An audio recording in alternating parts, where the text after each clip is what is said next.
जोजोलप्पा म प्रमोदनाथ श्रेष्ठ म लाइभमा किन आउन चाहिरहेको छु भने जुन यो हाम्रो ललितपुर महानगरपालिकाले बी ब्लक बनाउँदाखेरिको विषयलाई लिएर म आइरहेको छु। यो कस्तो भने एक त नक्सा नै पास छैन, दुई यो सार्वजनिक जग्गा, तीन यो टेन्डर दिँदाखेरि कुन आधारमा टेन्डर दिएको, यो विषयलाई बुझ्नुको लागि म यो ललितपुर महानगरपालिकाको मेयर साहबसँग बुझ्न चाहिरहेको छु कि यो नक्सा चाहिँ पासै बिना तपाईले यत्रो भवन बनाउनु भएछ।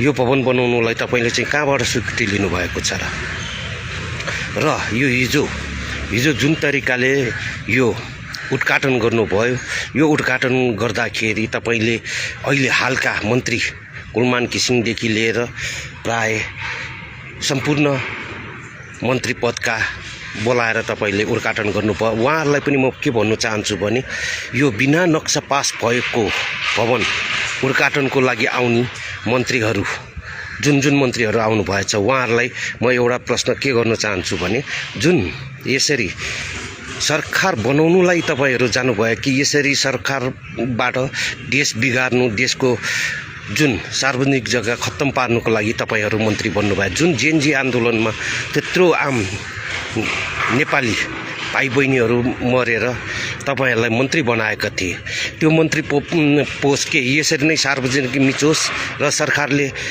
जहाँ पनि जस्तो पनि जुन जग्गा पनि मिचेर यसरी भवन बनायो भने तपाईहरू उद्घाटनको लागि जानु भनेर तपाईहरूलाई मन्त्री बनाएको हो र देश विकासको लागि पो तपाईहरूलाई मन्त्री बनाएको, यो देश बिगार्नुको लागि होइन नि। यसरी तपाईहरूले जुन हेटौडामा चाहिँ आम पब्लिकको घर पट्काउनु चाहिँ रातारात गर्ने, यो बिना नक्सा बिना लाल पूर्जाको जग्गालाई यो बी ब्लक बनाएको, ललितपुरमा बी ब्लक बनाएको भवनलाई चाहिँ कहिले पट्काउनुहुन्छ त तपाईहरूले? के तपाईहरूले आम नेपाली जनतालाई दुःख दिनलाई मात्र तपाईहरूलाई मन्त्री बन्दा जेएनजीले? यसरी सरकारले जुन तरिकाले यसरी आम पब्लिकको प्रपर्टी यसरी मिचेर भवन बनाउनु, यसमा चाहिँ तपाईहरूको आँखा गएको, खोइ आँखा जानुभन्दा पनि अगाडि तपाईहरूले यहाँ आएर उद्घाटन गरेको कारण चाहिँ के हो? मेन म कुलमान घिसिङज्यूलाई चाहिँ म यो सोध्न चाहन्छु। यो सार्वजनिक जग्गामा तपाईले यसरी भवन बनाएको ठाउँमा उद्घाटन गर्न आउनुलाई तपाईको नैतिकताले दिने हो र?